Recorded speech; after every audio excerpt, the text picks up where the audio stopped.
Hello student, आज हम बात करते हैं विलयन की सांद्रता, जो कि डिपेंड करती है विलयन में उपस्थित विलेय के पदार्थों की मात्रा के।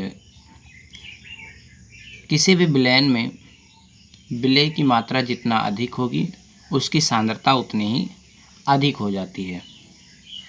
इसी के आधार पर हम विलयन को संतृप्त विलयन, असंतृप्त विलयन, अति संतृप्त विलयन और साधारण रूप में तनु तथा सांद्र विलयन के रूप में वर्गीकृत करते हैं। हम अपने दैनिक जीवन में अन्य प्रकार के विभिन्न प्रकार के विलयन देखते हैं। कुछ विलयन तनु होते हैं, कुछ सांद्र होते हैं। जिस विलयन में विलेय के कणों की संख्या या मात्रा कम होती है उसे तनु विलयन कहते हैं। जिस विलयन में विलेय के कणों की संख्या, विलेय के कणों की मात्रा अधिक होगी उसे सांद्र विलयन कहेंगे। यहाँ समझते चलते हैं। जब विलयन में विलेय पदार्थ की मात्रा सूक्ष्म हो यानी कि कम हो तो विलयन तनु विलयन कहलाता है। सांद्र विलयन की बात करते हैं। जब विलयन में विलेय पदार्थ की मात्रा अधिक होती है तो उसे सांद्र विलयन कहते हैं। दोनों से स्पष्ट होता है कि हम तनु या सांद्र विलयन तभी कह सकते हैं जब दो विलयन रखे हों और दोनों की तुलना की जाए। तो इस प्रकार तनु तथा सांद्र विलयन एक तुलनात्मक गुण है जिसे दो विलयनों के विलेय की मात्रा की तुलना करके निर्धारित किया जा सकता है। जैसे कि 500 ग्राम विलायक, दो पात्र हैं हमारे पास जिसमें 500 ग्राम विलायक हैं। 500 ग्राम हो सकते हैं, 500 ml हो सकते हैं, दोनों रूपों में लिया जा सकता है। तो मान लेते हैं 500 ग्राम विलायक हैं, चाहे वो जल मान लें या कुछ और मान लें। तो जल में मान लेते हैं 20 ग्राम इसमें घुला है और 100 ग्राम इसमें घुला है। तो इन दोनों की जब तुलना करेंगे तो ये कहेंगे ये जो है तनु है। क्या है? ये तनु है और ये सांद्र।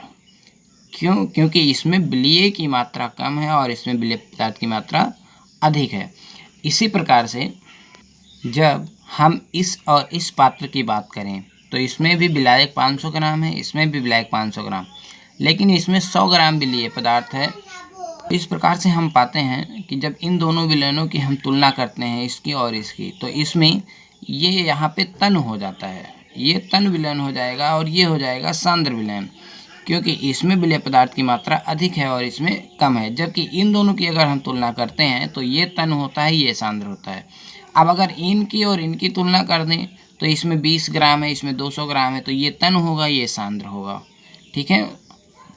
यहाँ विलयन की सांद्रता की ही बात करते हैं तो उसमें हम देखते हैं उसकी विलेयता, यानी कि विलेय की विलेयता की अगर हम क्वालिटी की बात करें, कितना विलेय घुला हुआ है, तो उसकी क्षमता के आधार पर भी संतृप्त विलयन, अति संतृप्त विलयन और असंतृप्त विलयन, तीन प्रकार के विलयन मिलते हैं। संतृप्त विलयन, कोई निश्चित ताप हो, मान लेते हैं कमरे के निश्चित ताप पे जल में चीनी घोली जा रही है, तो चीनी के घोलने की एक सीमा होगी। जैसे हम चीनी को घोलना शुरू करते हैं, घोलते जाते हैं तो एक समय ऐसा आएगा कि उस निश्चित ताप पर उसमें चीनी का घुलना बंद हो जाएगा। तो उस वक्त जो हमें विलयन प्राप्त होगा, जब उसमें विलेय के कण घुलने बंद हो जाए, यानी चीनी डालने पर उसके कण घुलने बंद हो जाएं, तो वो जो विलयन हमें प्राप्त होगा वो विलयन संतृप्त विलयन कहलाता है। ताप में परिवर्तन ना किया जाए निश्चित ताप पर। ऐसे विलयन जिसमें दिए गए निश्चित तापमान पर विलेय पदार्थ के कण घोले जा सकते हैं उसे असंतृप्त विलयन कहा जाता है। जबकि जब ना घोले जा सकें तो उसे संतृप्त विलयन कहते हैं। तो असंतृप्त विलयन के लिए लिख सकते हैं, यदि दिए गए निश्चित तापमान पर विलेय पदार्थ घुलता है, विलेय पदार्थ की मात्रा घोली जा सके तो उसे असंतृप्त विलयन कहा जाता है। यदि दिए गए निश्चित तापमान पर विलेय पदार्थ की मात्रा घुलती है तो उसे असंतृप्त विलयन कहते हैं। नेक्स्ट क्लास में आपको विलयन की सांद्रता प्रदर्शित करने की विधियां आपको बताई जाएंगी। कई विधियां हैं, जिसमें से जो आपके सिलेबस में है वो मुख्य 3 विधियां हैं जो आपको नेक्स्ट क्लास में बताई जाएंगी। धन्यवाद।